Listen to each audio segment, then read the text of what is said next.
Halo, selamat pagi semuanya. Assalamualaikum warahmatullahi wabarakatuh ya.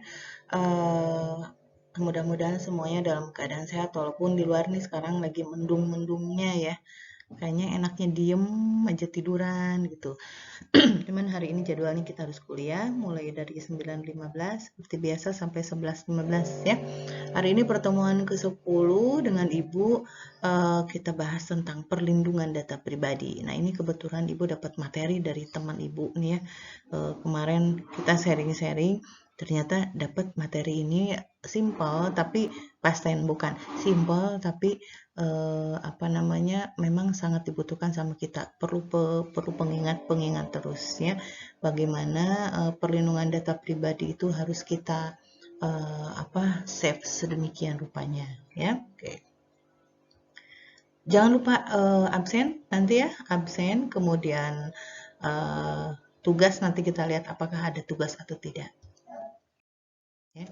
Ini slide pertama. Nah, secara legalistik, negara hadir untuk memberi perlindungan pada data pribadi atau data privasi. Nah, ada katanya di UUD 45 pasal 28F dinyatakan setiap orang berhak untuk berkomunikasi dan memperoleh informasi untuk mengembangkan pribadi dan lingkungan sosialnya, serta berhak untuk mencari, memperoleh, memiliki, menyimpan, mengolah dan menyampaikan dengan menggunakan segala yang tersedia ya, segala cara yang tersedia. Jadi intinya di sini kita berhak untuk berkomunikasi. Tapi banyak sekali aturan-aturan tentunya yang bertolak belakang dengan isi dari pasal 28F ini. Entah itu bertolak belakang dari cara penyampaiannya atau ada beberapa hal yang lainnya. Buktinya kalau kita melakukan atau teman-teman lain ya ada yang melakukan demo dan lain sebagainya itu juga harus melalui prosedur yang sudah ditetapkan oleh pemerintah. Oke, ini slide selanjutnya sebagai realisasinya, maka Undang-Undang Nomor 14 Tahun 2008 tentang Keterbukaan Informasi Publik dan Undang-Undang Nomor 39 Tahun 99 tentang HAM, Hak Asasi Manusia, mengatur adanya perlindungan atas data pribadi secara asasi. Artinya secara hukum ya, secara perorangan pribadi kita. Nah, kita tahu banyak tentang keluhan data pribadi tanpa persetujuan data untuk kepentingan komersial misalnya. Nah, ini Ibu sendiri sering kali ya mendapatkan hal yang seperti ini. Tiba-tiba data pribadi kita bocor ya. Nah, yang paling sering itu adalah dari kartu kredit ya, atau mungkin dari tiba-tiba ada yang nelfon dari pihak asuransi. Mereka dapat nomor telepon dari kita dari mana gitu.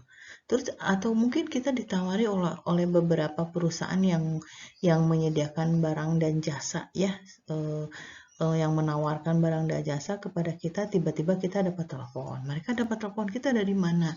Nama kita dari mana? Apalagi sampai data pribadi yang benar-benar sangat pribadi. Itu ya. Nah, itu nanti ujung-ujungnya kemungkinan bisa menjadi sebuah tindakan pidana ya, artinya sebuah tindakan kejahatan. Misalnya kayak di sini contohkan sama Ibu pola penyorotan pulsa. Jadi dengan dia atau mereka yang menelpon ke kita, tiba-tiba pulsa kita yang jadi habis. Nah, ya. Nah ini kan atau mungkin ada satu aplikasi yang pelanggan kita sebagai pelanggan tidak bisa melakukan unrank.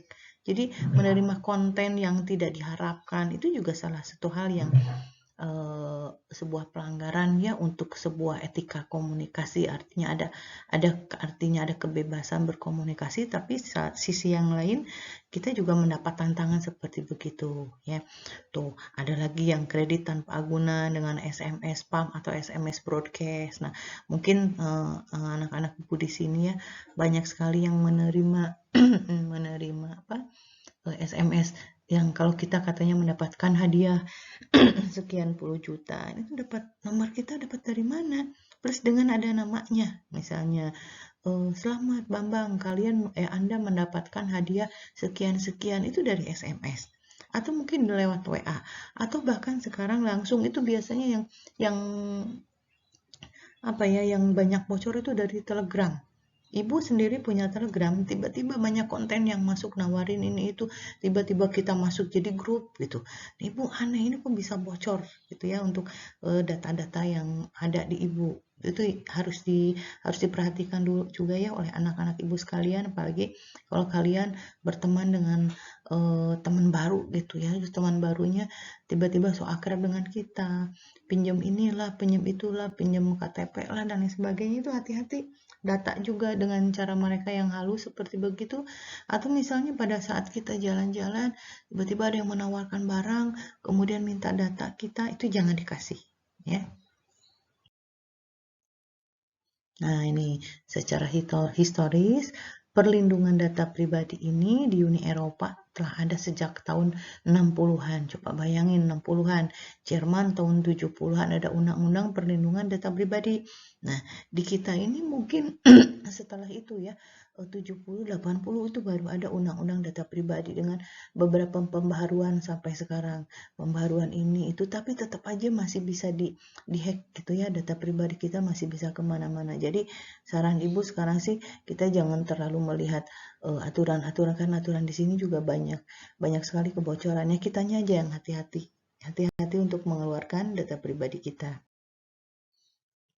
Ini secara khusus, dan perkembangan Uni Eropa secara keseluruhan tahun 95 telah muncul dengan Directive Act, dan pada negara-negara APEC dalam Privacy Framework 24 telah disepakati perlunya pengaturan perlindungan data. Oke, berarti tugas kalian di sini adalah slide yang ini ya. Apa yang dimaksud dengan Directive Act, kemudian apa juga yang dimaksud dengan Privacy Framework 24. Oke, yaitu yang Ibu bilang tadi ya, yang sudah disepakati perlunya pengaturan tentang perlindungan data diri. Nanti kalian akan tahu apa itu yang dimaksud dengan Privacy Framework 2004, sorry ya. Kemudian, nah, di kawasan ASEAN ada Singapura, Filipina, Malaysia, Thailand, Brunei, ini masih dalam proses ya untuk data perlindungan dirinya. Sudah ada, hanya Indonesia, Vietnam, dan Myanmar yang belum ada undang-undang perlindungan data pribadi. Nah, ini yang Ibu bilang. Jadi ada sedikit kemudian rubah lagi, ada sedikit kemudian rubah lagi, itu di Indonesia. Indonesia coba masih sebanding dengan Vietnam, Myanmar, dan lain sebagainya. Tapi Singapura, Filipina sudah sangat ketat banget ya, apalagi mereka banyak turis-turis yang masuk, itu jadi benar-benar sangat diperketat. Indonesia masih banyak bocornya sama dengan di Vietnam. Nah, ini dalam PP 82 tahun 2012 ada antara lain perlindungan dari penggunaan data tanpa izin. Nah, ini biasanya yang nyuri-nyuri gitu. Jadi data kita, nah kemudian suka gini deh. Kalau kalian suka dapat paket ya, paket dari siapa? Itu kan di paket itu suka ada nama kita, alamat kita, kemudian ada nomor teleponnya. Nah, si packagingnya itu kan sama kita suka dibuang ya. Diusahakan digunting dulu atau dihancurkan dulu data pribadi yang ada di alamat tersebut. Karena nanti untuk orang-orang yang iseng atau orang-orang yang punya pikiran jelek, itu data yang seperti itu bisa dipergunakan oleh mereka. Oke. Kemudian perlindungan oleh penyelenggara sistem elektronik. Nah, ini biasanya dari alamat email yang bisa bisa di hacker ya. Kemudian jangankan email, Facebook dan lain sebagainya, kan itu juga semua ada beberapa data kita. Itu juga masih diatur dalam PP 82 ya. Kemudian perlindungan dari akses informasi, perlindungan intervensi ilegal. Intervensi ilegal juga ini sedang digodok ya. Sekarang ada beberapa aturan yang memang sedang mengarah ke sana. Jadi ada beberapa hal yang kayak gini nih. Mungkin kalian pernah dengar OJK ya. OJK itu adalah sebuah lembaga keuangan, ya, lembaga keuangan bukan bank. Dan OJK ini kan membawahi beberapa lembaga keuangan baik yang berbentuk bank maupun bukan bank. Nah, salah satunya itu adalah OJK itu mengawasi pinjaman online. Nah, ada beberapa jenis pinjaman online yang tidak terdaftar di OJK. Nah, tapi kenapa si perusahaan yang mengeluarkan jasa pinjaman online itu bisa dengan mudahnya meminta data kita, bisa dengan mudahnya mengobok-ngobok data kita. Berarti mereka secara ilegal. Nah, itu ada intervensinya. Jadi mereka itu yang tidak masuk, tidak diawasi oleh OJK, tapi mereka ngobok-ngobok data pribadi kita. Akhirnya sampai bocor. Atau mungkin kayak misalnya KTP kita hilang dan lain sebagainya, itu bisa dimanfaatkan oleh orang-orang tertentu. Ya. Nah, ini secara umum data pribadi yang harus dilindungi adalah data diri. Data diri itu mungkin seperti nama, tempat tanggal lahir, kemudian alamat. Itu hati-hati ya. Kalau jenis kelamin mah ya pasti udah tahu dari namanya juga. Terus apalagi data pendidikan. Nah, data pendidikan juga hati-hati nih. Data pendidikan itu misalnya mulai dari SD, SMP, SMA itu kenapa harus kita save benar-benar? Karena mungkin mereka banyak yang menipu. Ini terjadi dengan sahabat ibu sendiri ya. Sahabat ibu sendiri pernah ditelepon oleh yang ngaku teman-teman SMP. Suaranya memang mirip di telepon. Ngaku minta apa? Minta dipinjemin uang, minta transfer dulu katanya nanti dikasih. Nah, teman ibu pikir itu adalah teman ibu yang lainnya itu yang minjem gitu. Sama dia ditransfer. Taunya pas dikonfirmasi ke teman yang bersangkutan, enggak katanya enggak pernah pinjam uang. Nah, ini juga hati-hati data pendidikan itu, misalnya dia ngaku-ngaku teman SMP, teman SMA. Kadang kita lupa lagi kan yang mana bentuk mukanya, namanya siapa. Tapi karena ada data pendidikan, oh ada di SMP sekian, ada di SMA sekian gitu. Itu juga bisa bocor. Data kesehatan, kemudian data demografi ya, data kesehatan itu misalnya kita pernah sakit apa atau kita pernah berobat kemana, itu juga bisa disalahartikan. Orang sekarang udah pada pinter-pinter ya, data demografi, kependudukan itu juga banyak banget. Jadi intinya dikip ini untuk 4 hal ini ya, data diri, data pendidikan, data kesehatan, dan data demografi.